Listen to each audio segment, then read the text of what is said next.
Hello, chart watchers, and welcome to this Friday, February 16th Market Watchers Live show with your host, Tom Bowley and Erin Swinlin. For those of you joining Market Watchers Live for the first time today, we are certainly glad to have you. And for our regulars, welcome back. Well, the market's unabated move to the upside recently is continuing, as you can see here on the chart. This is a 2-month chart. I want you to be able to see these moving averages. You can see the Dow Jones moving average, or Dow Jones Industrial Average, moving up over the last 6 days now, trying to make it 6 days in a row. We've gotten through the 20-day moving average, gotten through the 50-day moving average, trying to get through the 20-day moving average. S&P 500 doing the same thing, up another 16 points today. The NASDAQ once again pushing to new highs, only 200 points off of that recent high. Remember, the drop went from 7,500 down to 6,600 and change, all the way back up to 7,300 on the NASDAQ. The Russell 2000 challenging both moving averages and some overhead resistance at about 1,550. 10-year Treasury yield continuing to weaken a little bit off of the recent high above 2.90%, trading down at 2.86% right now. Volatility has moved down to a very key area in the 16 to 17 range. At least that's a key area I like to watch. Volatility index currently at 1759. Healthcare leading the market to the upside today, up over 1%. Industrials also having a very strong day, up a little more than 0.75%, breaking above both of its moving averages and into a key gap resistance zone. Utilities, wrote about this one in my blog this morning. It's got a positive divergence. We'll look at the chart later, but it is breaking above the 20-day moving average, which I think now sets this up for further gains, maybe up to about that 51 and a quarter area. Notice also REITs having a pretty good day, one of the best industry groups today. Deere came out with its earnings, fell short on revenues, but did beat on the bottom line. The market likes what it saw. Deere up over $6 today. And finally, a big economic report out in housing, building permits and housing starts. And you can see that the home construction index off to a pretty good start today. And it's notable because the lagging sector today is consumer discretionary. But home building in that sector actually having a pretty nice day, up over 1% so far. And with that, let me bring in my co-host, Erin. How are you doing this morning, Erin? I'm doing pretty good this morning. How are you? I'm just kind of watching this market, do its thing 6 days in a row. Doesn't seem to want to pause at this point. Yeah, I think today bull bear market rules definitely will be interesting to talk about, because the markets are doing some very interesting things right now. And I know people are interested in how we should be looking at it and playing it right now. Yep. It depends on which colored glasses you're wearing, right? Exactly. I've been called a perma bull. I'm not a perma bull, but I've been called a perma bull because since we've been on the air, that's all we've had to deal with really is a bull market. So I don't try to trade something that's not there. But this last bit of selling certainly has stirred up a lot of conversations about whether or not this is the start of a bear market or if this is just a correction. So again, I think your segment coming up is timely, no doubt about it.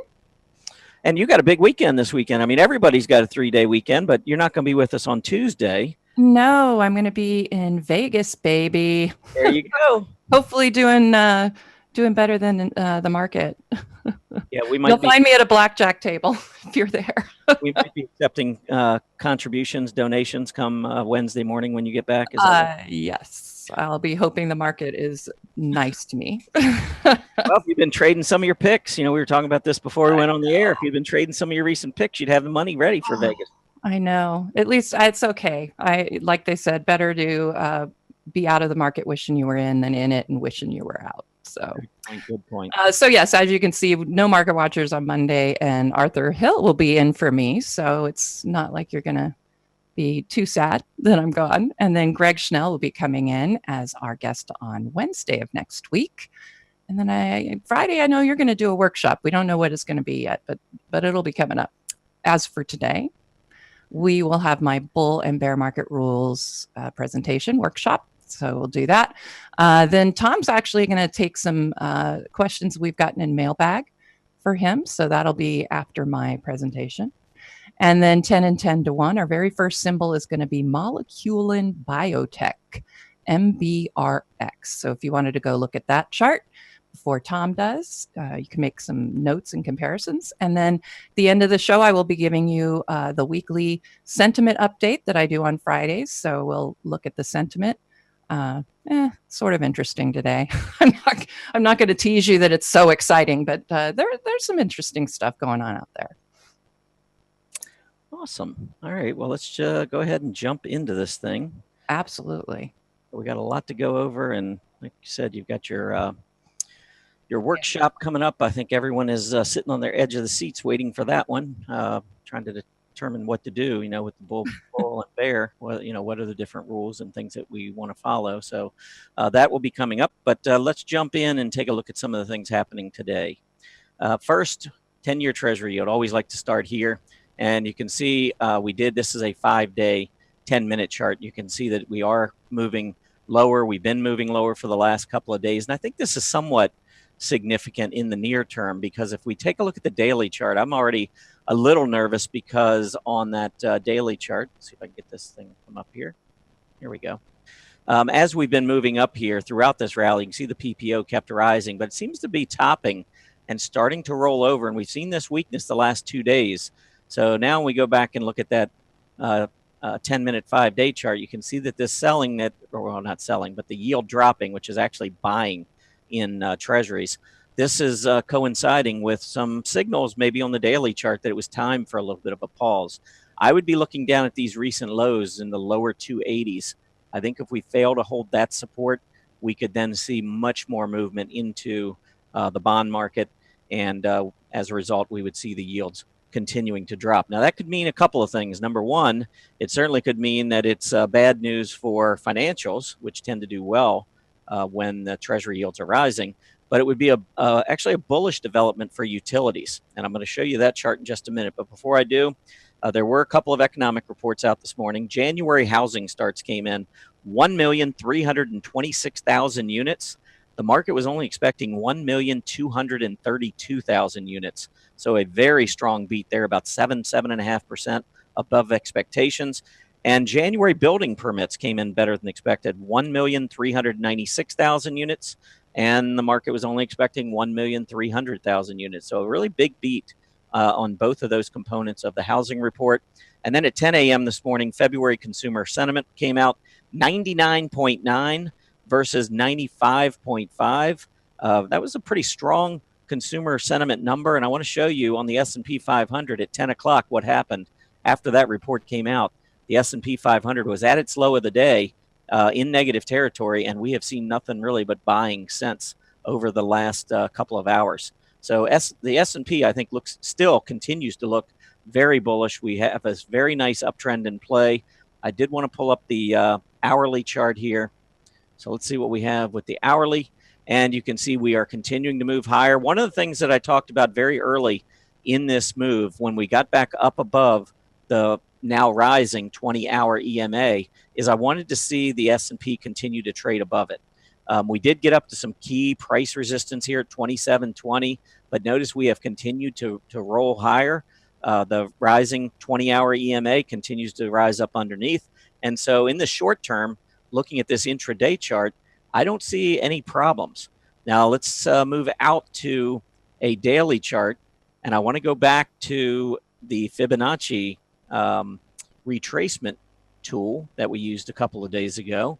And I want you to see, remember we talked about the key being up at the 61.8% level. And if you draw this down here, that comes in, I think I'd drawn it before, 27.43. Here's showing 27.44.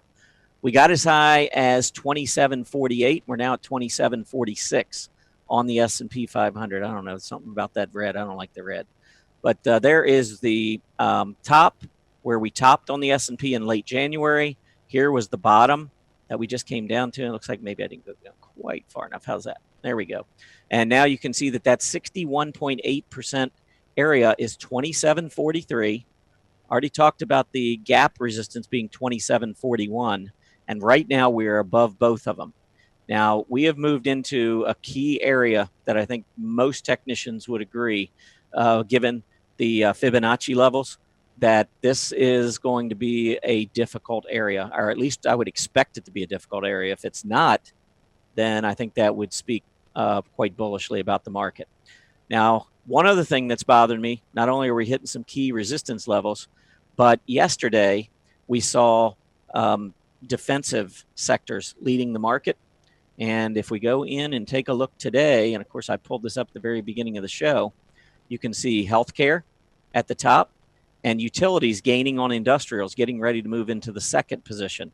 Those are two of the three defensive sectors. Now, we had a great run, and I think even if we just pull up a 1 week listing here, check out what's been leading over the last week. Technology, industrials, financials, and consumer discretionary. These are the four aggressive areas, and I could not have picked a better group of four sectors to lead the rally. I think this is very bullish, and I think supports my argument that I believe we're still in a bull market and that we have had a correction, and now we're going through some sort of a consolidation phase. Who knows exactly how this is going to develop? I think the lines are now clearly drawn in terms of support and resistance based on the recent highs, and then that selling that took place on extremely high volatility index readings. So to me, that was a capitulatory sell-off that marks a very serious bottom. And so I think we trade in this range now for a while. But again, if we go back and look at just what's going on today and what went on yesterday, we're starting to see a little bit more strength and a little bit more leadership coming from defensive areas. And I think it's just showing us that the market is getting a little bit cautious as we get up to these key technical levels that we've talked about. If I pull up the volatility index, the VIX, you can see that this pullback on the VIX is now down in the 17s. And again, that 16, 17 level has been huge for volatility during bear markets. Let me pull up the VIX over the last 15 years and take a look at this. Back in, well, let's go back a little bit further because I want to show the other bear market as well. Let's go back 18 years. And when you take a look, this was the period when we had the bear market, 2000 through the end of 2002, the VIX never went below 17. And when you come into 2007, when we got the rally on the VIX, actually look at the VIX rising before we topped. I think that was a really big, important development there were a lot of other developments, but that was one. Notice during the entire bear market, the VIX never went below 16. So I think the 16, 17 is meaningful. I think when you go above it, it doesn't necessarily mean you're in a bear market. We've had plenty of scares where we didn't go into a bear market. But if we start rallying and we can't get back down below that 17 level, I think that is something that we have to at least pay attention to, because an elevated volatility index means the market is expecting more than average volatility in the at least in the next month or two ahead, and that tends to mean selling. High VIX readings tend to coincide with market selling. So this is going to be a key area. Look at this monthly VIX move to the upside. Remember back in 2015 when we bottomed, had a very similar looking development where we got a big scare and then the VIX just kind of went back down. And throughout this move, to the downside on the VIX, we had a great bull market. So some things to think about anyway. Let's pull up the XLU, because if we do continue to see weakness in the 10-year Treasury yield, this is an index, or this is an ETF that I think could continue to do well in the near term. Lower prices here, and we've got a slightly higher PPO reading. I think that's a positive divergence on the XLU. And now we have broken above that declining 20-day moving average that we were struggling with. We got it at the close yesterday. We're continuing today. I think we have a really good chance to hit about 51 and a quarter on the XLU, and then we'll see. Maybe this is a bottoming head and shoulder pattern, reverse head and shoulder pattern that we might be looking at, with this strength coming in, setting the right side of a neckline, and maybe one more pullback to put in a right shoulder, and then maybe the utilities do well going forward. It could coincide with that TNX, 10-year Treasury yield getting up to that 3% area, close to that 3% level. We'll have to see. All right, a couple other things I wanted to mention quickly. First, let's talk about Deere. Deere reported earnings. Their revenues actually missed by a wide margin, 5.97 billion on revenues. Market expecting 6.4 billion. So pretty big miss there, but a big beat on the bottom line, 131 versus 116. And it seems to me like traders are focusing on that bottom line. I did not see their guidance forecast going forward, but maybe they raised guidance as well. Trying to get a big breakout here on Deere, and I think this is important. I'm going to go through quickly on a relative chart and just show you here on Deere how not only is the stock breaking out, but you can see that its commercial vehicles and trucks index that it belongs to has been on the rise as well. Deere is outperforming its index, which I think is really important. We've talked a lot about relative strength recently. I think this is a key factor. Deere also outperforming the S&P 500. It's been doing that for a while. And the group is starting to turn back up against the S&P, and it has been in a relative uptrend. So I think things continue to point favorably for higher prices on Deere. And with that, I'm going to turn it back over to Erin. Looking forward to your segment, Erin. All right, let's get started. So I'm going to talk to you guys today about bull and bear market rules. So let me get over here to share the right screen, and here we go. Oh, shoot, I didn't want to start there, though. I want to start here. There we are. All right, so we're going to look at bull-bear market rules today. And first of all, we're going to need to know how to apply them, because you need to know which ones you're going to be using, the bull market rules or the bear market rules. So we're going to look at how you determine that. I'm going to go over long-term trend and conditions, show you how you can determine whether you're in a bull or bear market situation. Maybe not actually in a bear market, kind of like what we're experiencing now, but when you need to start thinking about these rules and applying them. So we'll go over bull market rules, and then I'll, of course, go over the bear market rules. And then at the end, really the conclusion is that you need to temper your expectations based on the long-term trend. And I will caveat this with, a shorter-term trader, you could probably, if you would like, use the intermediate term trend to do your bull bear market rules as far as what you're going to look at. And I say that because, the long-term trend is great to know the conditions, but if you are a shorter-term trader, you may not need to go to that extent. But you can still apply these. It's just a matter of just the difference. So let's start with the long-term trend and how do we determine whether we're in a bull or a bear market. So it's determined as far as decision point. We have our objective measure, which is determined by the 50 and the 200-day EMA. So in decision point world, you're in a bull market when the 50-day EMA is above the 200-day EMA. Pretty simple. In a bear market, if the 50-day EMA is below the 200-day EMA. But we have a little bit of an issue right now because with the S&P 500, we've been in a bull market for so long that the 50 and 200-day EMAs are very far apart, and it might be a really long time before we actually get that 50 200-day EMA negative crossover. So what you can also look at are whether those EMAs are converging or diverging. And that can also give you an idea of what the long-term trend is or the intermediate term trend. Same idea, because we're not actually getting the crossover, but just by looking at whether those are going together or falling apart is how you can determine also whether you're in a bull or a bear market. So when I mean converging and diverging EMAs, let me go back over to over here. So here's where we look at whether we're in a bear market situation or a bull market situation. And this is an article that I wrote on December 6th in the Decision Point blog. So if you want to go back and read this, I think you will have a better idea of what I'm talking about, a good review. So we look at the 50 and the 200-day and determine whether we're in a bull market situation or a bear market situation.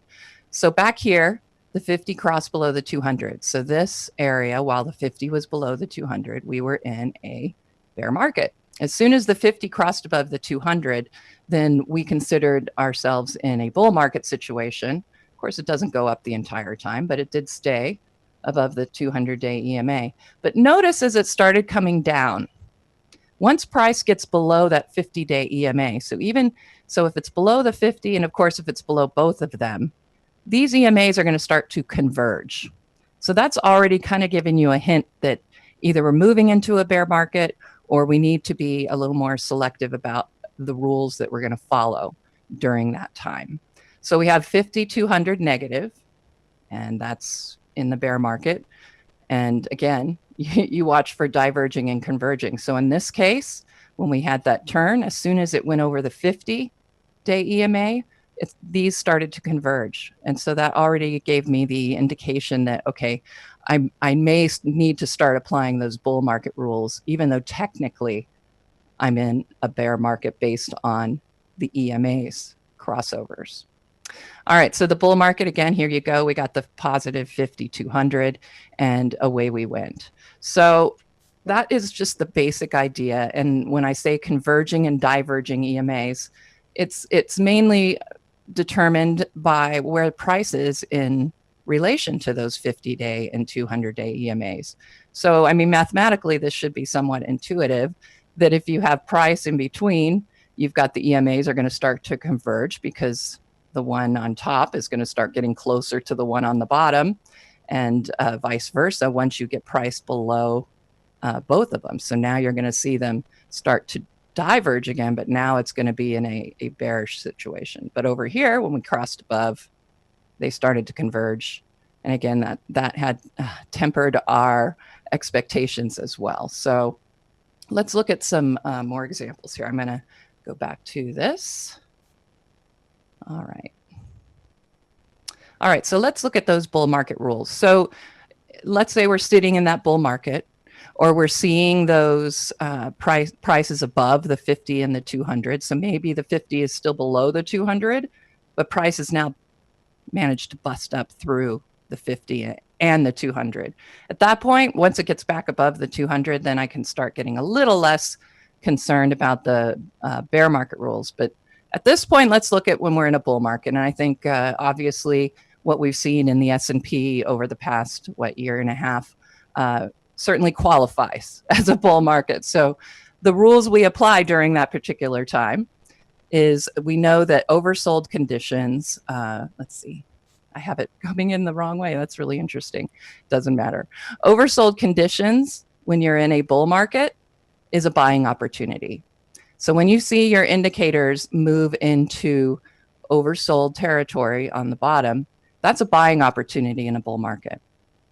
But and then also you want to expect bullish conclusions to your chart patterns when you're in a bull market. So that is another bull market rule.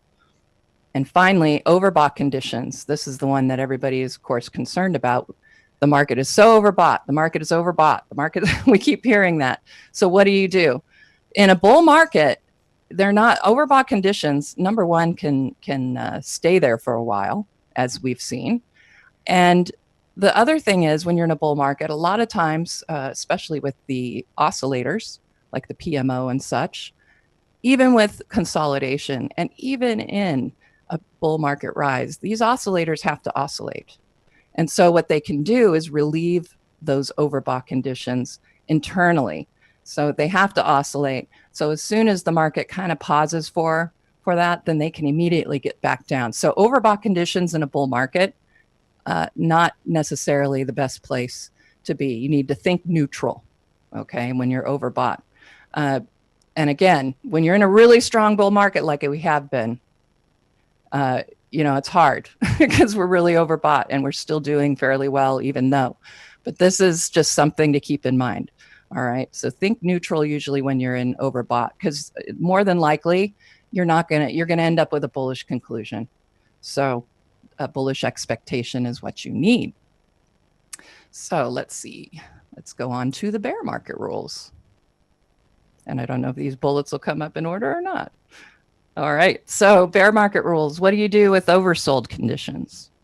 Well, in a bear market, oversold conditions can persist for a while because you're in a bear market. So that's what we think of. Normally you would think, oh, oversold, time to buy, because that's what the bull market rules tell you. That's what in general, market rules tell you, right? That's what you should do. But when you're in a bear market situation, you've got 50-day EMAs starting to converge and starting to move down. You've got price moving below the 200 and below the 50, etc.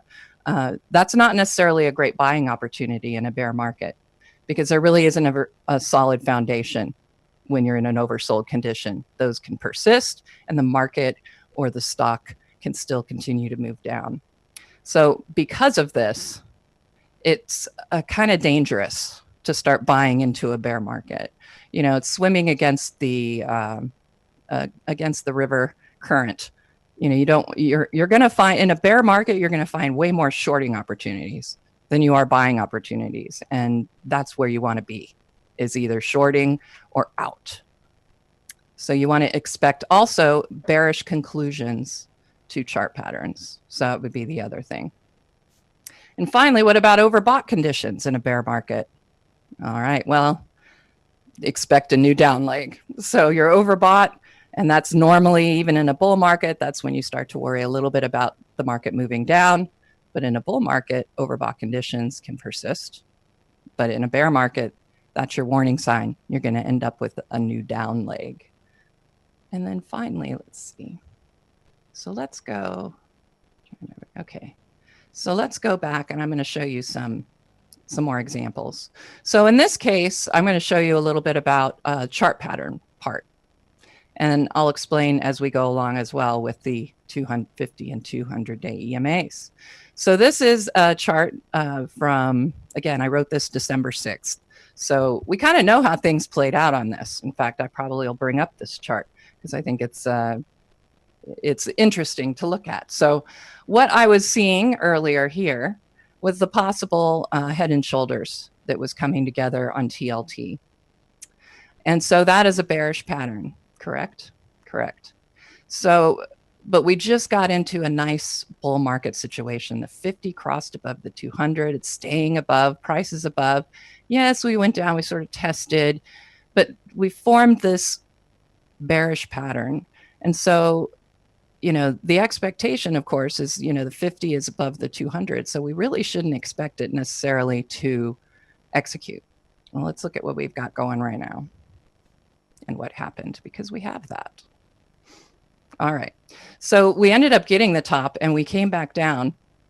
And yes, we had a 50 and a 200-day, 50 above the 200. But what happened as soon as price started to congregate here below the 50 and the 200, even back here when it started to poke down, you started to get converging 50 and 200-day EMAs. You're heading toward that negative crossover. And we did get that long-term sell signal, but we already had some warning back here when price broke below the 50 and then, of course, the 200.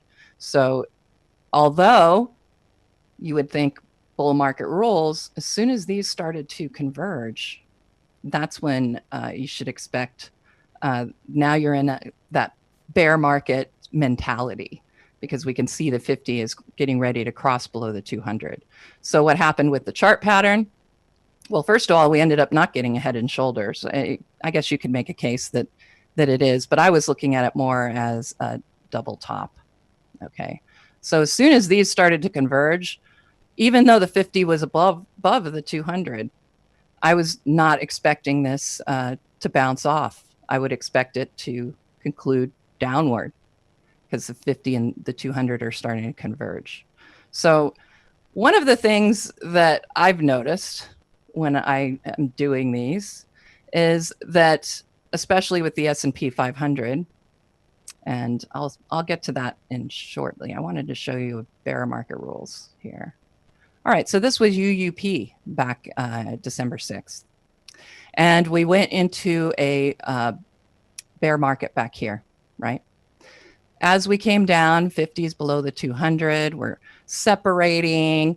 It's still not looking very good. And now what do we have here? We have a reverse head and shoulders. And that's a positive pattern, right? So we should expect, when you have a pattern, a bullish pattern, it's going to break to the upside, right? Well, no, you're in a bear market situation. So your expectation at that point should be that it won't conclude the way you expect it to. And it didn't. It tried to, but we never got to the full expectation of the pattern, which would have put price all the way up here around 25.20. And that didn't happen. We started to break down. And that is because we should have been looking for those. We've got a 50 well below the 200. We should be expecting bearish outcomes to bullish patterns. And certainly that's what ended up happening. Of course, we know after that. Let's go to the live version.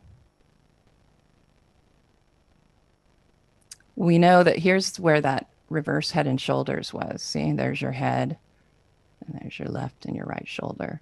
Well, now we started to form a bearish pattern.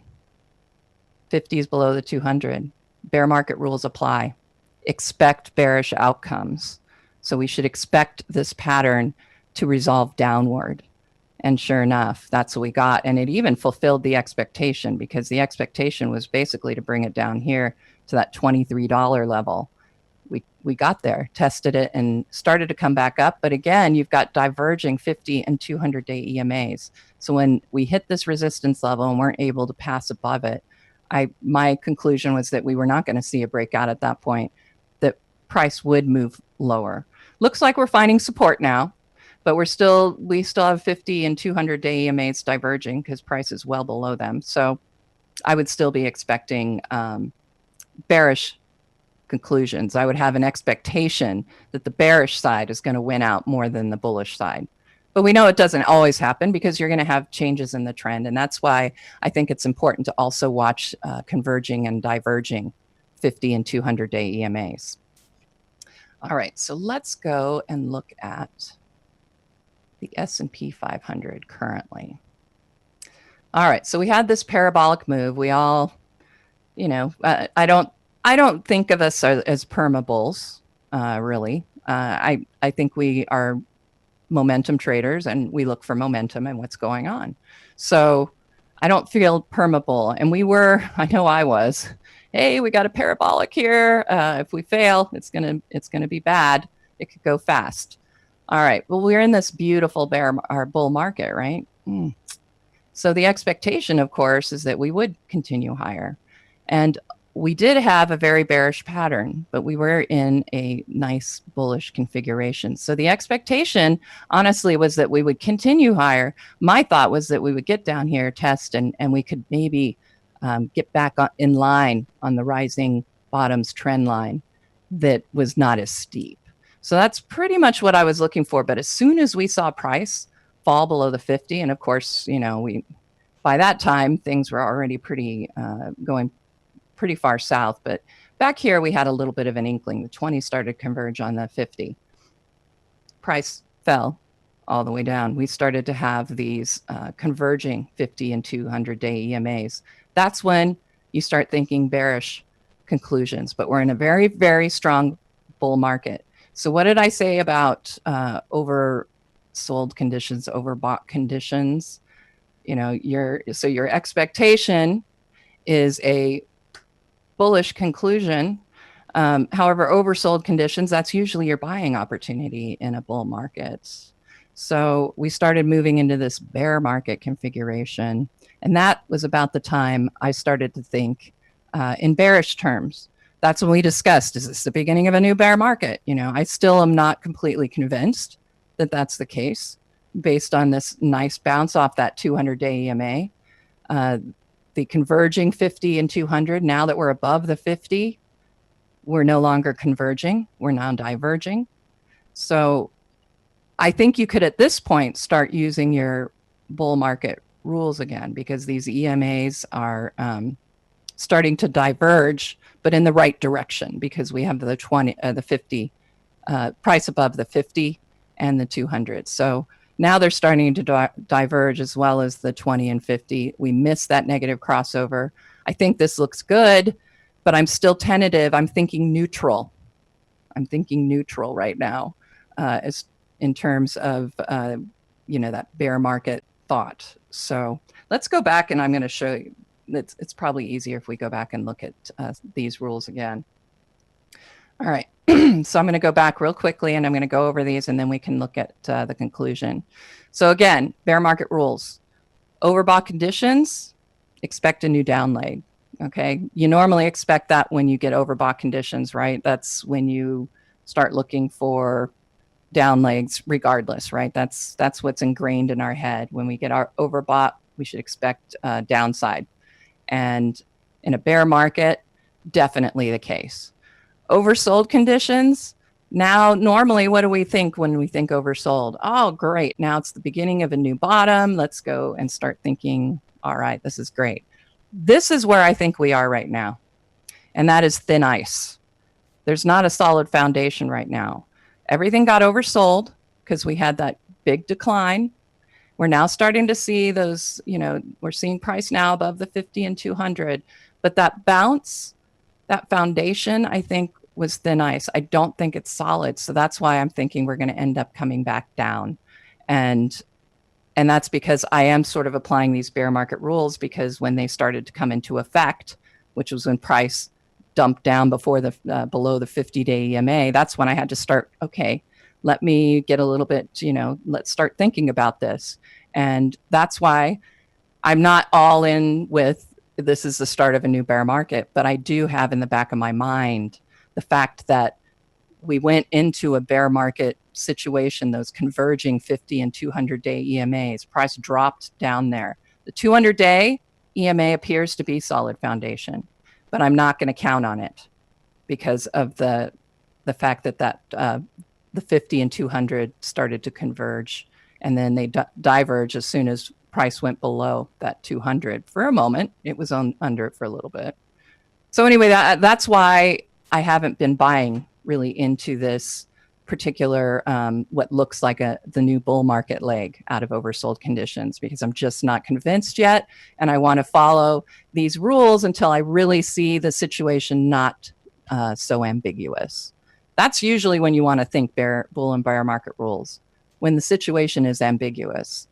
Are we bull market? Are we bear market? What's going on? That's when you start looking at your 50 and your 200.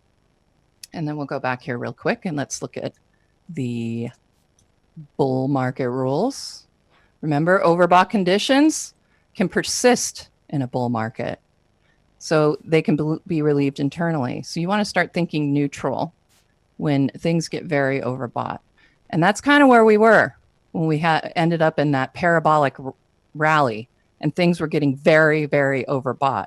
And we were finally starting to see things be relieved internally. But I wanted to think neutral. And that's why I've been kind of in that neutral space. Again, not buying into this bounce, because I'm thinking neutral. I'm not ready. I'm not expecting, great bullish expectations or conclusions just yet. Oversold conditions are your buying opportunity. Well, let's face it. If you go look at the S&P chart. All right. So, hang on. All right. Let's go back. So oversold conditions, that's when we got down here, right? Look at the PMO, oversold and turning up. Good. We want to see that. And it's oversold in what could be considered a bear market situation. So at this point, I think this is a good sign. I think we should start expecting it to start turning up, because price has gone above that 50 and 200. But I'm just not going to be comfortably convinced until we start getting up here, of course, past that 27.75. I'd like to see us get back in here, but I suspect we're going to hit resistance here or here and start heading back down. So we did see internally that these overbought conditions were relieved, but of course, it took a real big downside to do that. All right. Hopefully this isn't too confusing back and forth. So bull market rules, oversold conditions, buying opportunity. So while we're in oversold conditions right now, I'm not really ready to apply bull market rules yet. So I'm looking at oversold conditions as thin ice.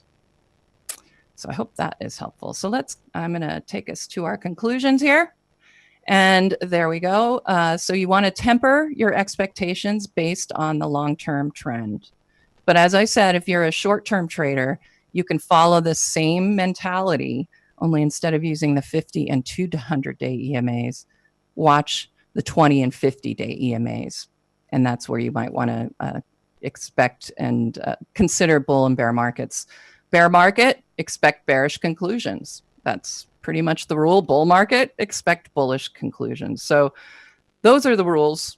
I think, where it's ambiguous right now. And this is when we have to apply some of these rules. We have to kind of go back on what we're seeing as far as where these EMAs are and comfort level. And like I said, I think at this point, we've got that thin ice thing because we have, we got oversold on this deep decline, which was a bearish, in the intermediate term, short term, certainly bearish. So with applying some of those bear market rules, that's where I came with the fact that we are on thin ice, bouncing off that 200-day EMA, and that's why I'm not pro. Yes, we are on the next bull market leg, but I'm also not saying that this is the beginning of a bear market. I'm just saying that right now we are in an ambiguous situation, but we've just experienced a bear market action with that breakdown. And so I'm not going to get too excited about the bounce just yet. And, maybe I miss out on some of that. And if it continues, yes, not much fun. But as they say, it's better to be out of the market wishing you were in rather than being in it and wishing you were out. So at this point, we had our Monday setups, not this last week, but 2 weeks before that, when we knew things were kind of moving south. And we both said we wouldn't buy right now. And that's because we were in a bear market configuration, really. And so you don't want to buy into that. It's dangerous. So that kind of concludes it. I was going to stick to 15 minutes. And wow, of course, I ended up going 20 or 25. So hopefully all of that gave you a good explanation of bull and bear market rules. And with that, Tom, I'm going to turn it back to you to get my voice back and start putting together those 10 and 10 symbols that everybody's been putting in.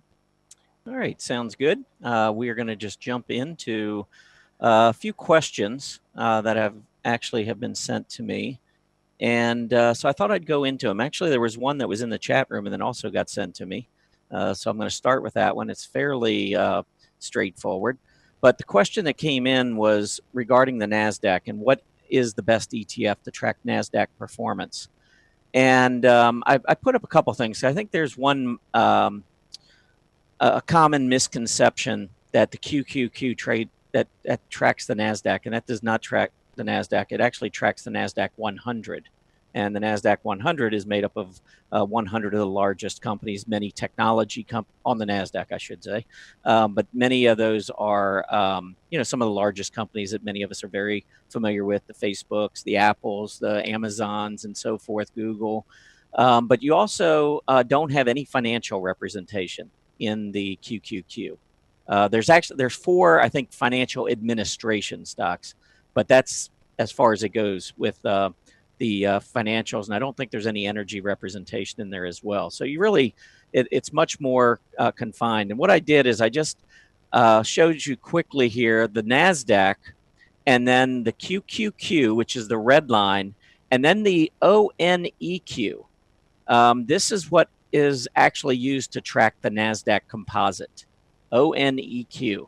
And you can see these two lines pretty much just go hand in hand all the way throughout. The red line kind of diverges a bit, then works its way back, and then diverges. It's because it doesn't track the NASDAQ composite. It tracks the NASDAQ 100 index. So I just wanted to point that out first. And then I believe I could switch this. And actually, let's switch it this way. Let's change from the NASDAQ composite to the NDX. And now watch the red line. The red line now is going to track the NASDAQ 100. So now you got the black line and the red line going together, which is the NASDAQ 100 and the QQQ. And all of a sudden, this green line, which is the ONEQ, is not performing the same. It has been really over the past month or so, but prior to that, you can see that there's been a lot of gyration back and forth. So it's not an exact representation. Now, if the market goes up, if the NASDAQ 100 goes up, probably the ONEQ is going to go up as well. It's just not going to be that one-on-one kind of a move to the upside. If you just wanted to see the chart of the ONEQ, it is the Fidelity Nasdaq Composite Index Tracking Stock.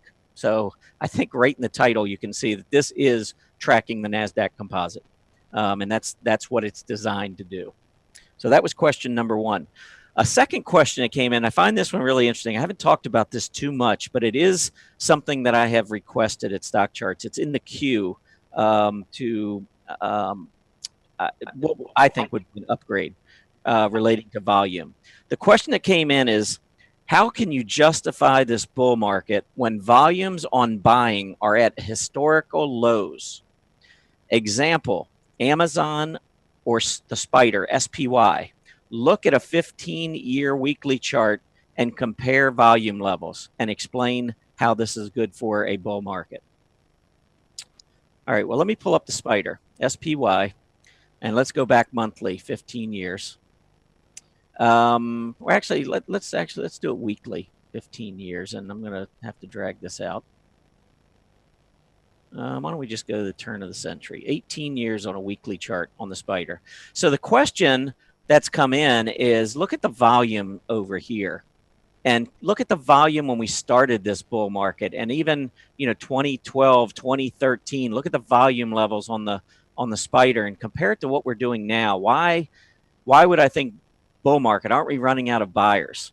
And before I answer that question, I'll pull up Amazon. Let's look at the same thing with Amazon.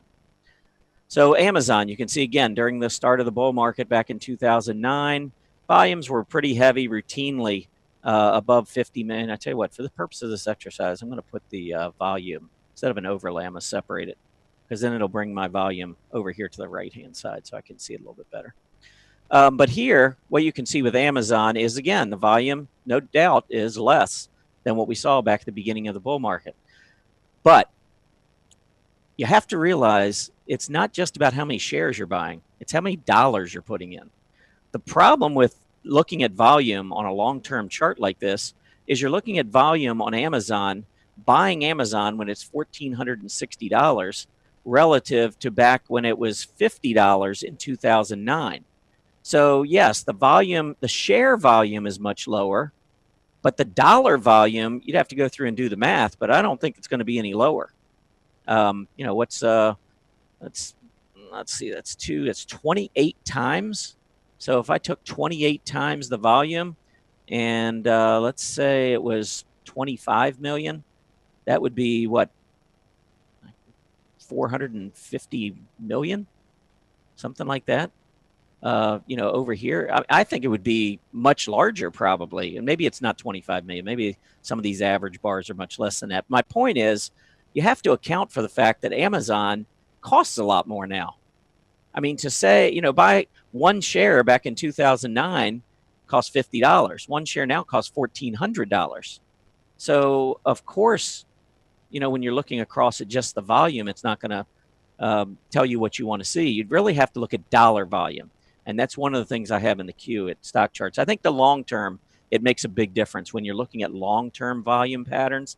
I don't think it matters as much if I'm pulling up Amazon on a day-to-day basis. So if I pull up Amazon chart and I'm looking at what happened, of course, the volumes have been very heavy through all this volatility. But when you look back over the last, 6 to 8 months, I think you can compare volumes. But again, when you're talking about share volume and you're going back many, many years, and you've got a stock that used to be $50 and now is almost $1,500, you really can't look at the share volume alone. It really needs to be based on dollar volume. Next question. All right, this was an interesting question because we just had Julius on. He talked about the RRG. And one of the questions that came into me was, Tom, you like to buy stocks that have pulled back. And how would they look on an RRG chart at the time you're buying? Because if you're looking at some of the best stocks out there, and I'm trying to think maybe, let's take a look. First, let me go back and pull up an RRG chart.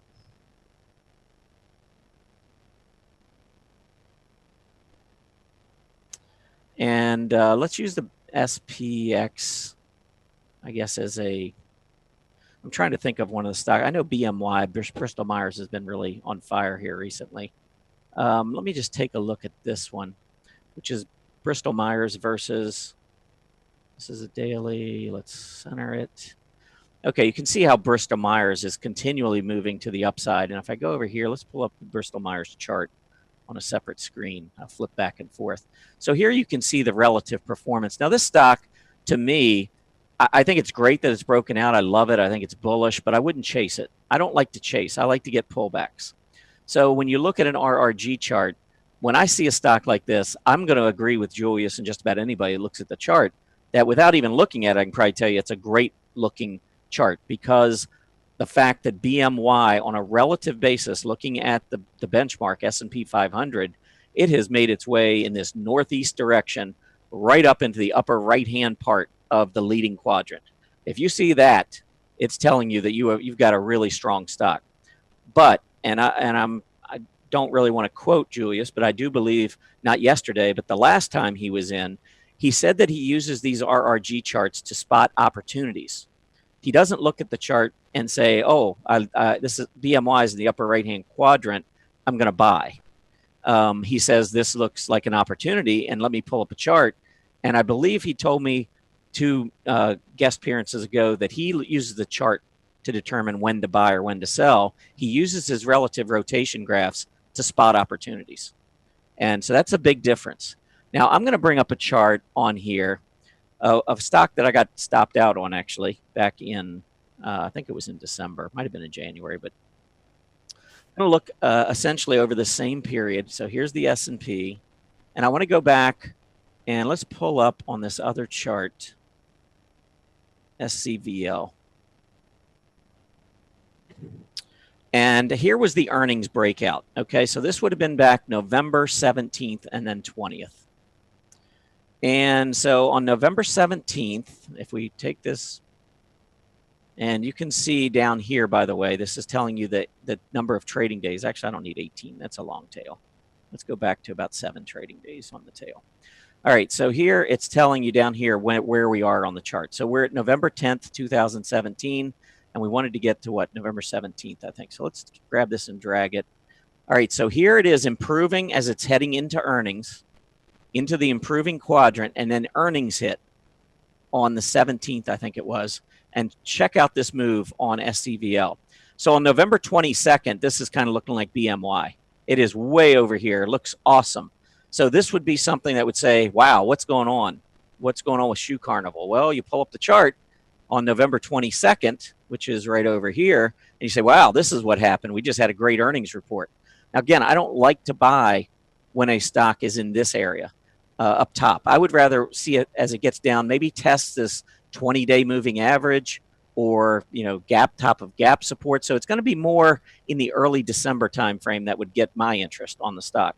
So as we go through here, I just want to show you how this stock would evolve into early December. So there's December 4th. It's starting to move down. And by the time we get down to when I would be interested in buying it, it actually, I went a little bit too far there. Right there, December 11th. Let's go back. I think that was about the time. Yeah, December 11th, it had just moved up a little bit. But here, it's pulled back. Now the RSI, instead of 80, is back into the 50s at least. And we're testing the rising 20-day moving average. All of those things I think look pretty good. And so to me, I think the way you're going to see most of the stocks that I like on an RRG chart is probably moving from leading into weakening. Because one of the things that Julius talked about, and I completely agree, I think when you get stocks that are moving into the weakening, sometimes as time moves on, they will eventually work their way back into, oh, I'm moving the wrong one here. They will eventually move their way back to the leading. And this is what SCVL tried to do, almost made it, never quite made it. You can see as it's rotating back in the northeast direction. Now that was as of January 4th. And so if we look at January 4th, you can see we had already had a pretty big move. We were getting close actually to the resistance level, but we never made it through. And then of course the S&P 500 took off in January, and the SCVL was declining. And as a result, that's when you saw things really begin to deteriorate here on the chart. And then you can see SCVL moving quickly into that lagging, very, very weak on a relative basis. Now, there are a couple of questions you could ask. Is the S&P 500 the best benchmark? I would actually say no. SCVL is part of the Russell 2000. So I would probably have it comparing to the Russell 2000, which still doesn't make any difference. It's still, as you can see, much lower and in that lagging. We could go on and on, but I want to go ahead and just stop it there. There were some other questions, but we're going to do these segments from time to time. Erin and I will switch back and forth and taking some of these questions that you ask either through email or, and I've actually been jotting some down in the chat rooms because a lot of times we don't have time to get to it at the end of the day. So we want to try and start really filling up this mailbag and trying to address them in segments. So with that, I think we'll go ahead and switch it over. All righty. The 10 and 10. Let's do it. Put that up on an RRG? You know it. All righty, let's get over here. All right, so I just want to show people how you can do this very quickly. So I went in and put in all of our 10 and 10 requests, 25 of them. That's why sometimes you're not going to see yours. And I just clicked many, and I just put all your symbols in. It took me like 2 minutes, maybe one, to get all of these into the chart list. Once I had them in, now we can go to RRG. Check it out. And I'm going to make it daily. Since, as Julia said, if we're looking in the short term, wow, it looks like a hurricane, doesn't it? A very colorful one. So let's bring it in here a little bit. All right.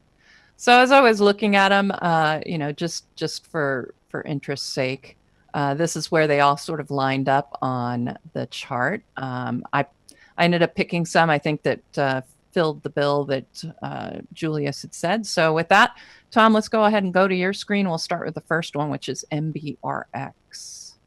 All right, let's take a look at MBRX, Moleculin Biotech. First of all, it's a very small company, so keep that in mind. I annotated it quickly. Number one, you can see off of the high before yesterday, the high, you could, from a candle body perspective, was at about 305. I could tell you there was no way I would like that false breakout. I don't like to see these tails go up above prior highs. They should hold.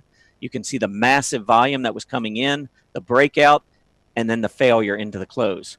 Now, I think there was an announcement yesterday. I don't know. I think they maybe have the best cancer treatment since sliced bread. You get a lot of these small companies that move on news. And I circled some of these black candles where you get the huge gap ups with news and heavy volume. And look at the failures. Here, we still finished with a hollow candle, but I would consider that a pretty big failure off the earlier high. When you get up over 330 and you close back at 280, it's kind of hard to feel overly bullish about that kind of a reversal. Today, though, Erin and I actually were talking about this one just before the market opened, or before the show started. And MBRX came out with I think it was a secondary offering. And a lot of these small companies, when they get these pops and you get higher prices, will come out with a secondary offering. It is actually one of the things that scares me a little bit about smaller cap stocks, is that if they're looking for more money, the best time to do it is after they've had a pretty good move to the upside, either an extended advance or in this case, a one-day advance. So they announced one day that they got the best cancer treatment since day one. And then the next day they come out with their secondary offering, which I don't know. I kind of frown upon that kind of. I think it's a little bit of manipulation. But anyway, looking at the chart, I'm a little discouraged about this. If you're not in for the news and get that gap up, you can see the most of the time it has red candles, trends lower. I'm not interested. All right. As I'm watching the chat room here, next one we're going to do is PPC. PPC, and that is Pilgrim's Pride. Pilgrim's Pride, yes. It's a food company or something. I remember their bread. I don't know if they still make it, but it was Pilgrim's Pride bread. You better take some of that with you to Vegas. All right, let's see. Pilgrim's Pride. Well, I mean, I think it's clearly in a downtrend. It's not in one of the best areas of the market. It has rallied here in the near term, but I think you're going to have some difficulties. You got the falling 20-day moving average, then you've got trend line, and if you're fortunate enough to get through both of those, then you're going to have the recent lows coming into play, probably closer to 29. We lost that level, by the way, on very heavy volume.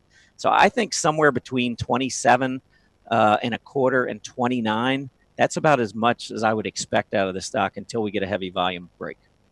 All right. The next one I have for you is Ultra Clean Holdings, UCTT. Really interesting as far as my discipline is concerned. 50 is just crossing below the 200, but the PMO looks really nice. Yeah, it's probably below the center line though. Yes. Yeah, Oversold territory, but rising. yeah. I for the most part will only trade stocks that have PPOs, MACDs, and I'm sure probably PMOs above the center line because those are uptrending stocks. Anything with those momentum oscillators below the center line are downtrending stocks. So you're getting when you get rallies, you're getting counter trend rallies as opposed to primary trend. Bull bear market rules. Exactly. So I am not a fan of this one just because, again, if we talk about relative strength, I mean, there's a lot of things that we could point out, but we lost some pretty key support here on, I would say, fairly heavy volume, especially this big red candle here. And as we get back up, we've got price resistance to deal with about 20 and a quarter, and you've got the 20-day moving average sitting at 2018. So I think you've got a little bit more room in this one to the upside, but I'm not a fan. All right. Let's see. In the biotech area, Calithera Biosciences, CALA. Nice breakout above that 20-day EMA. Yeah, it's starting to make a nice move to the upside. Very heavy volume. This is probably one of those I'd have to see how it closes. I think if it closes strong, you'll probably get another gap up tomorrow. That would be my guess. Again, it's not really a stock 1 day's trading off of this huge downtrend unless it was a earnings type of a move. I don't know that I would be overly excited, but I think the key levels, you can see that the reaction high coming back up here was just below $9. That prior low before the breakdown was at about 9 and a quarter. So I think it's got a decent shot to make a move up into that area. And then it becomes a price resistance game for me. I need to see the breakout and the strong volume. And one thing that would concern me today with this massive volume is if we were to fall back and close down near or closer to the low. All right. Next one is going to be MDT and medical equipment. All right, MDT, that's Medtronics. Yeah, PMO looks pretty good, actually. Yeah, it's starting to move back up. It's kind of like the overall market here. You know, do you want to get into the market after it's made this move or not? I think MDT is probably just going along for the ride with the overall market. It did hold on to some support levels.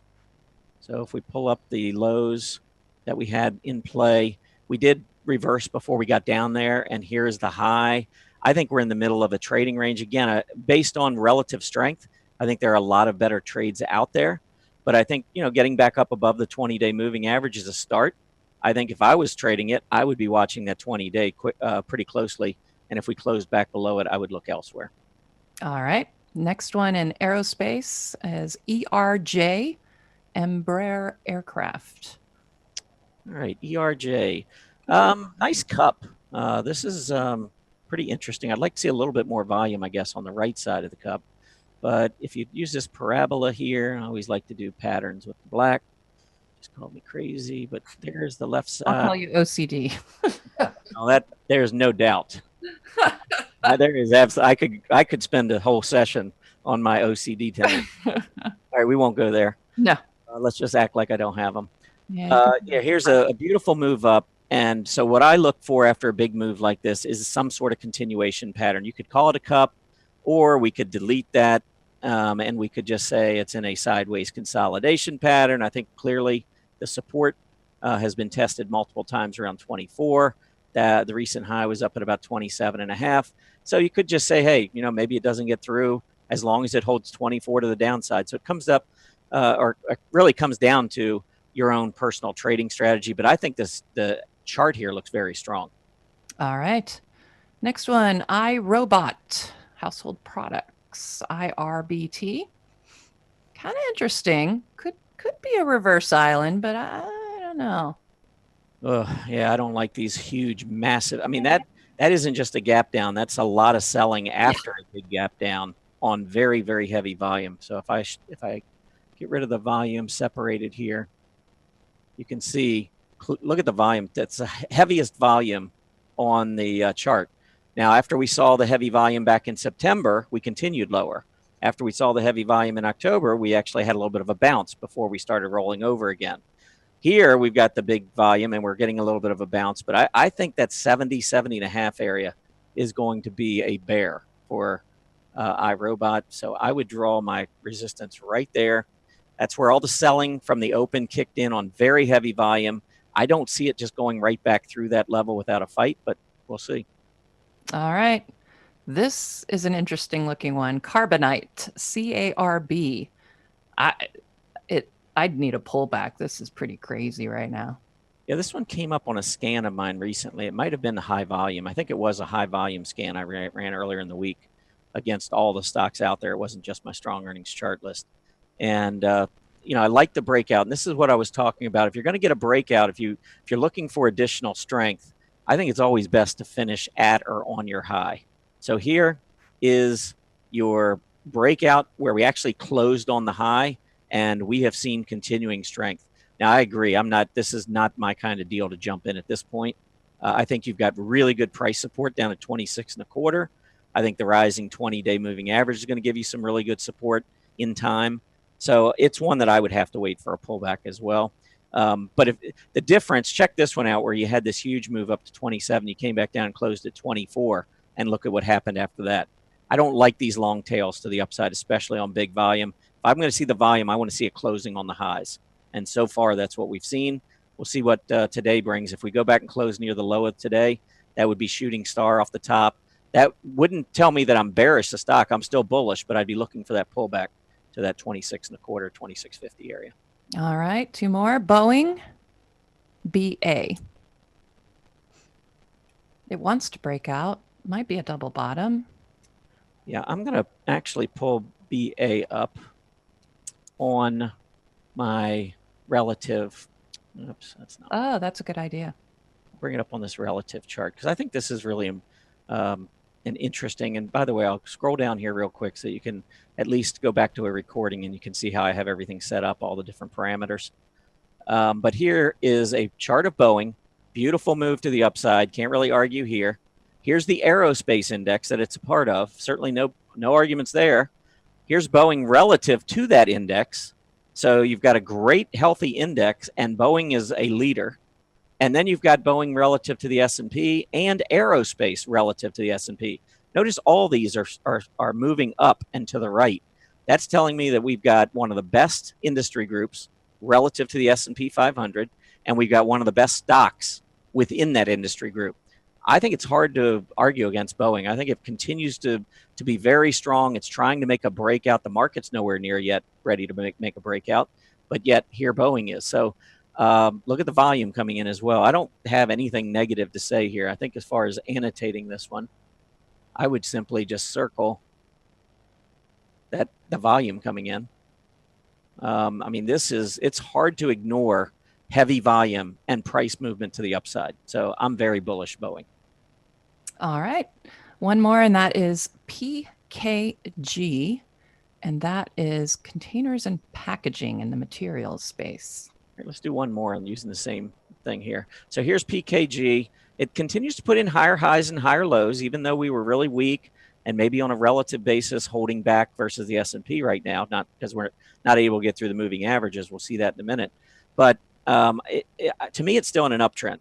So is it the best stock out there? Its industry group has started to rebound, but it's nowhere near it was at the end of January. You've got the stock actually moving a little bit lower relative to its peers, which is maybe a little bit of a down, a little bit of a negative.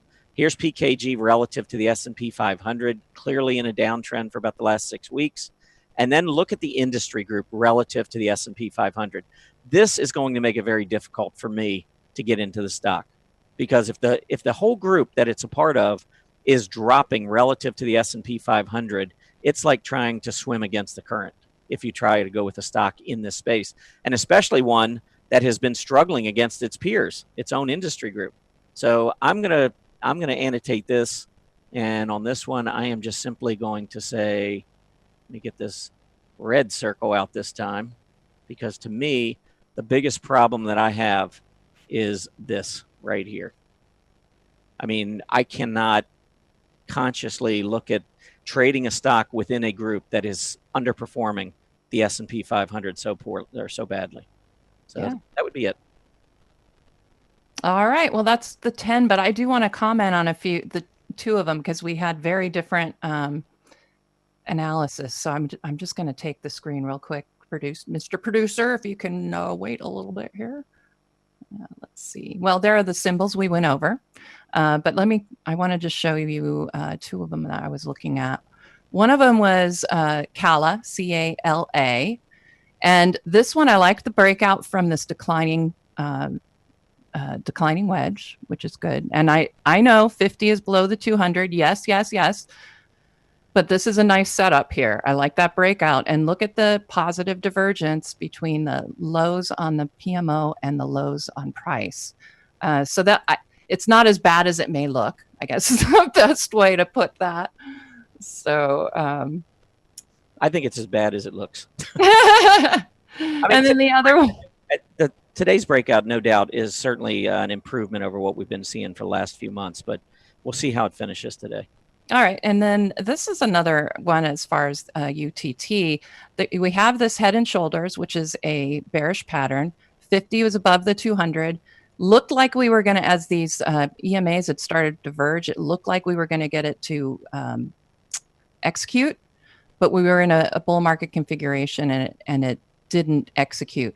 However, now, of course, we have that 5,200-day EMA negative crossover. Technically, that means we're moving into a bear market configuration. Price is bounced. We have a positive divergence on the PMO, a very big one here, and OBV rising. I mean, I'm not saying these are great picks, but there are positives, and so that I thought this was a good one because it showed kind of what I was talking about earlier with bull and bear market rules. So with that, there is two sides to every coin. Absolutely. And I don't know if we were going to talk quickly about ChartCon, but I will throw that up here. So it's stockcharts.com/ChartCon, as you can see. This is where you'll get all your information. It's in August, the 10th and the 11th. It is an online conference. So similar to the way we work our webinars, that's how we work ChartCon. And we did this 2 years ago, and we really didn't have any glitches. I know, I'd knock on wood. But I know we've had some experience problems here on the show now and then, but I can guarantee you that won't be happening. I guarantee. It's the producer back there is going, ah. So anyway, you can sign up. These are some of the guests that will be presenting. And of course, if you really want to have a great vacation this year, come join us and you can be front row seats at the conference.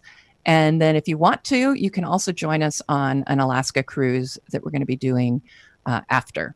So that should be a lot of fun. We're all going to be very casual and you'll be able to talk with us, a lot of the time, hang out. It'll be fun.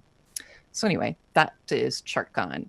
Yeah, one other thing I'd just mention about ChartCon too that I think is really important, given the fact that we're 9 years into this bull market, it's really centered around reducing risk. It's how each of us reduces risk. So it's not just words up there. I mean, everything that we're preparing is trying to communicate how we deal with risk in our own different trading strategies. And here's the agenda so you can get an idea of what we're each presenting. So there you go. There's me. And I know, Tom, you're on the last day, huh? Best for last or near the end? Or maybe everybody will be asleep and don't worry about it, right? All right, with that, let's go ahead and let's do our last market update. And then I will cover off, as I love doing that, cover off. That's what Greg always says. Greg Schnell is Canadian accent. I'm going to cover off. I'm starting to use that. I think it's fun. So I'll cover off the sentiment after we finish our market update. So let's go down here. I'm going to change this. You can change these to anything you want. This is just what comes up as the default, and I add our Canadian market here, the TSX, so we can get an idea. So we've been on a really nice rising trend, but I'm noticing we are starting to pull back toward the close from yesterday. So I will be very interested to see if we can maintain these rising bottom trend lines. You can already see we're getting ready to drop below that. I can't remember what that EMA is off the top of my head, but we can see that it is starting to drop below that. And that's pretty much the same for all of these markets right now. TSX as well, rising, but pulling back. So far, though, these rising bottom trend lines, although the Dow doesn't, it looks like it might have broken below it, and it has broken below that EMA. Makes me a little bit concerned, again, why I think we're on thin ice right now, and I'm not buying into this. The Treasury yields, we looked at that chart earlier, they are down somewhat at this point. UUP gap up and now mostly consolidating sideways. Commodities are up slightly.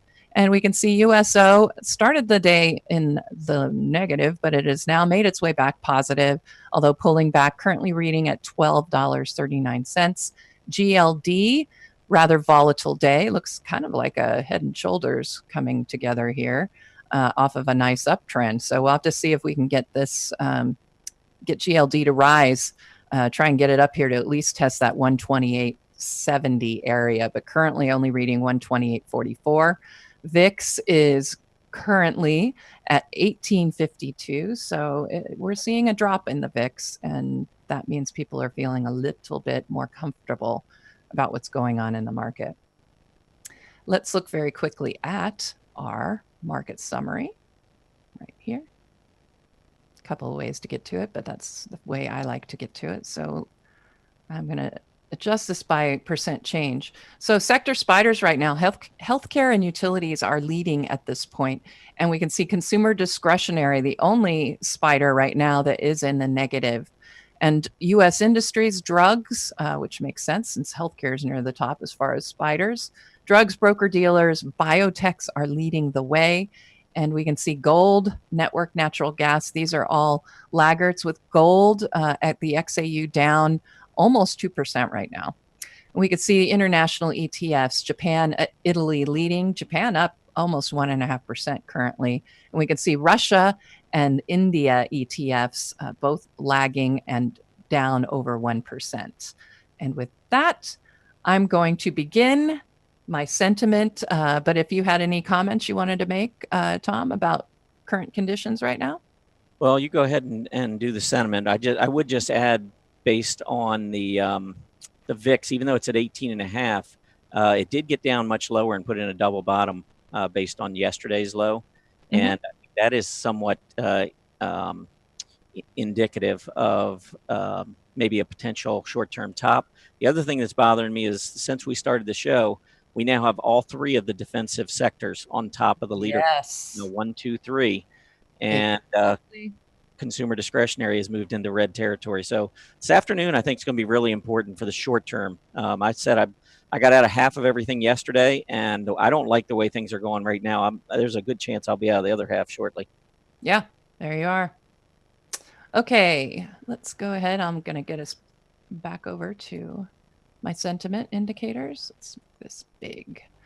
All right, so I'm going to start with the 10-day moving average of the put-call ratio, one of my faves. All right, so look at this move. We've really moved up into that overbought territory. We can see it'll go higher, but I'm looking in the thumbnail. We're seeing some deceleration right now on a few of these, just a little bit. That one actually accelerated somewhat. But what we're going to watch for are these tops. When we get the tops, those are overbought readings. That means people are, if you look at it's a put call ratio. So the smaller, the larger and larger the call part goes, that means the smaller and smaller the number. Okay. But right now we're seeing a lot of puts.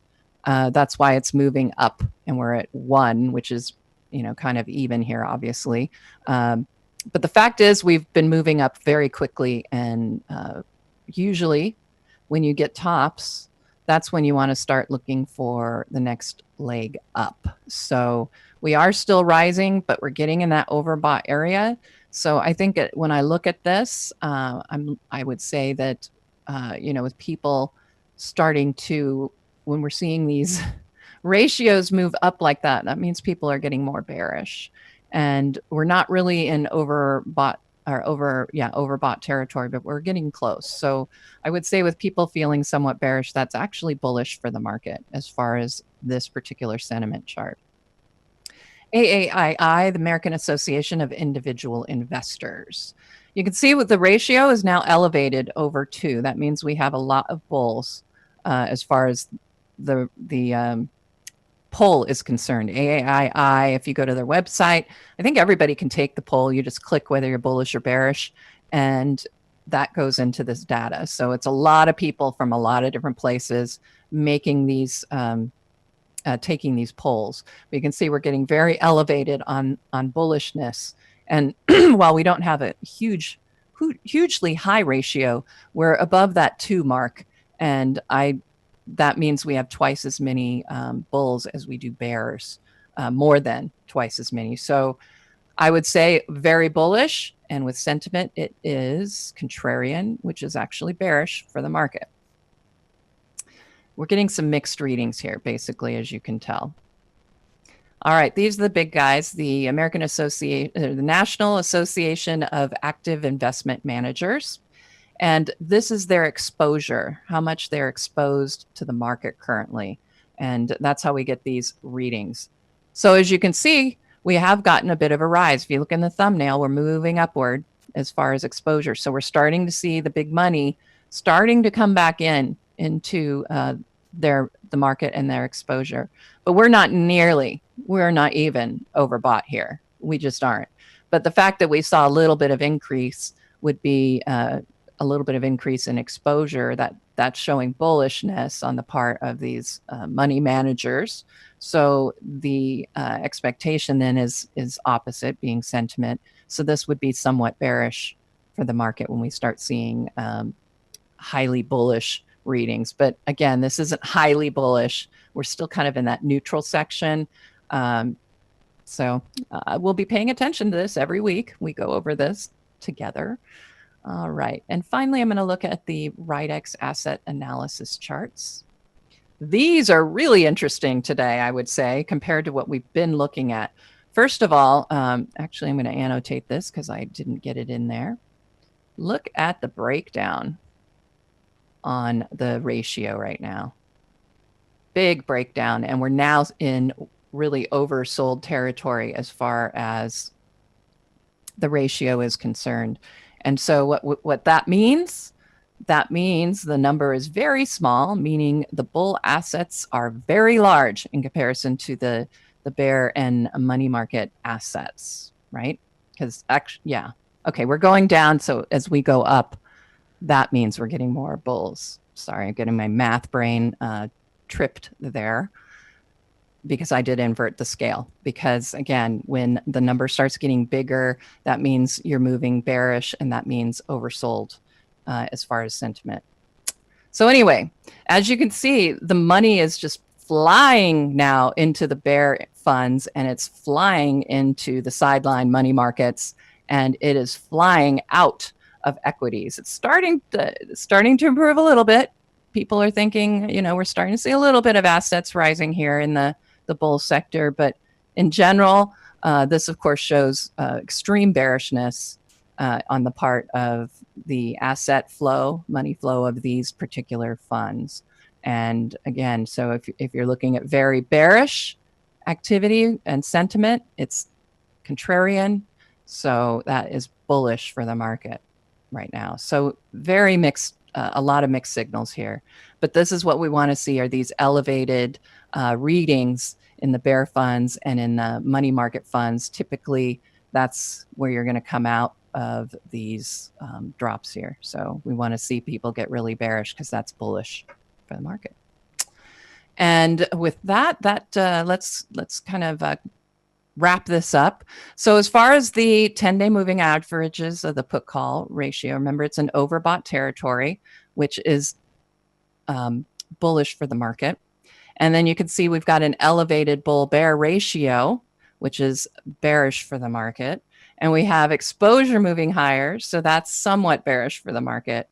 And then when I put the RIDEX ratio, highly bearish money flow, which is bullish for the market. So as you can see, we've got mixed messages coming from sentiment at this point, and I would look at that as neutral. So as far as sentiment is concerned, I'm thinking neutral, honestly, a little bit bearish because of just like I said, this bounce. I'm still in that thin ice sort of mentality of this bounce, and I'm kind of expecting to see it turn back the other way. But seeing everybody a little bit on the fence here, as far as the sentiment, I've got to stay neutral as far as sentiment.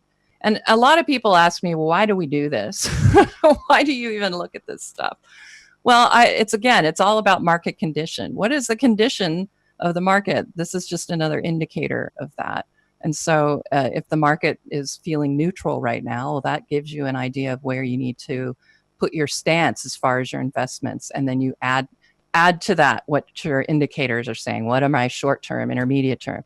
It's just another piece of information. And, these are the pieces of information that I use for decision point analysis. So that's why I'm sharing it with you and showing you how it works. But with that, I know we're getting ready to close down the show. It looks like we might actually close on time today too, Tom. We might just be able to do that. It's a Friday, 3-day weekend. I know you got a big trip planned, so can't wait. Yeah, it'll be fun getting away, and it is good to unwind. I mean, you and I love this stuff. I sit here and look at charts all day long, and even when I get away from my desk, I take my laptop with me, and so I've always got it sitting there so I can continually check on the market. And when I go away on vacation, I have my laptop with. I mean, I can't get away from this stuff, but it is still nice to unwind. It is true. It's Julius was telling us after the show yesterday, he's like, I don't know how you do this every single day. And we both said, because we love it. I look forward to getting up. I look forward to talking to everybody, way better than being all alone in my home office. I get to interact with all of you in the chat room. I really look forward to it. And let's face it, there is always something to talk about. And you and I, we know how to talk. Yeah. I've never been told I have that problem. Yes. So okay. The time is pretty easy. Yep. Here's the big question. What's the market going to do next week? Oh my gosh, that's right. We're on the spot. I'm bearish. I will say that right now. Thin ice. We've had this bullish upswing, but I'm not seeing the volume. I'm not seeing the excitement of this move. Sentiment is mixed. So at this point, I'm not going to go in as a bull, and I'm not going to go in neutral because I really think it's time for that pullback now. And then we can start enticing people back into a bull market at that point. But we'll have to watch obviously I'll be watching closely the EMAs and seeing what they're doing and where they're going. But for now, bear.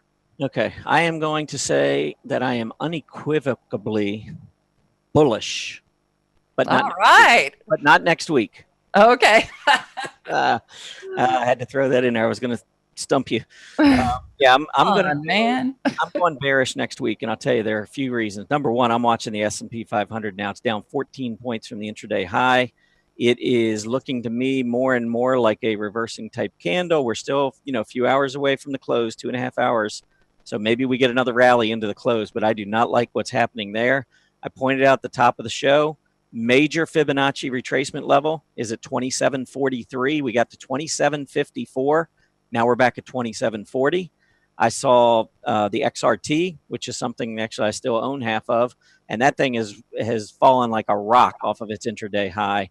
And if it closes back below its moving averages, that one's gone. Looking at the 20 and the 50 on the daily chart, but I'm not liking where we sit. The other thing is historically, February 16th to February 22nd is bearish.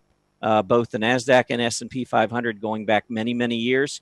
This is a down week coming up historically. I just think there's too many things lined up against the bulls right now. I still am bullish long term. I do not think this is a start of a bear market. I think this is absolutely a correction that's been much needed. I'm confident about that, but I could be wrong. No guarantees out there. That's just the position I'm taking. I love the fact that we're seeing aggressive areas of the market leading during this push back to the upside. I think that was really important. But yesterday we saw defensive areas leading, and the last time I looked, I'm going to just quickly pull it up again real quick. But we saw defensive groups, healthcare, utilities, consumer staples now, easily the three top groups today, with the market still up, but falling pretty rapidly off those earlier highs. The S&P now is only up 27. So a really good question very quickly is, should we expect a sell-off at the end of the day because of the 3-day weekend? I know you study that a little bit. Right before a holiday, is that a good time or a bad time? Well, the market goes up more than it goes down. Bull markets last a lot longer than bear markets. So Typically during bull markets, Fridays actually are generally good days, and we're having a decent day today, but I don't like the way things are shaping up here in the afternoon. Haven't really done any studies over long weekends with the volatility index above a certain level. I mean, that's getting pretty specific, but yeah, I mean, I would say that there's probably a lot of traders that are looking at this 6-day rally, and if we finish a week today in a 3-day weekend and the volatility index hitting support and bouncing off 17 and a half, I think that you may see some more selling into the close today. But I'm going bearish next week. I think we're going to have a down week. All right. I'm going to do some studying on that because I did have some seasonality that I used to do for Decision Point that was centered around holidays and all of that. But we got to go. Yep. So no market watchers on Monday. Arthur will be here for me on Tuesday. Greg is here on Wednesday. Yep. And I want to wish you a safe trip to Vegas. I hope you win lots of money and in a mood to share with us when you get back. Oh, yes. Hopefully good news. There we go. I want to thank everybody for joining us today. Please remember to complete the survey as you exit. We'd love to get your feedback to hear what you think of Market Watchers Live. Market Watchers Live airs 5 days a week, Mondays through Fridays, from noon to 1:30 p.m. Eastern Standard Time. And as a quick reminder, markets are closed on Monday, February 19th for President's Day. So Market Watchers Live will be back with you on Tuesday, February 20th. Have a great afternoon, everyone. Be safe this holiday weekend, and we'll see you back here on Tuesday. Happy trading.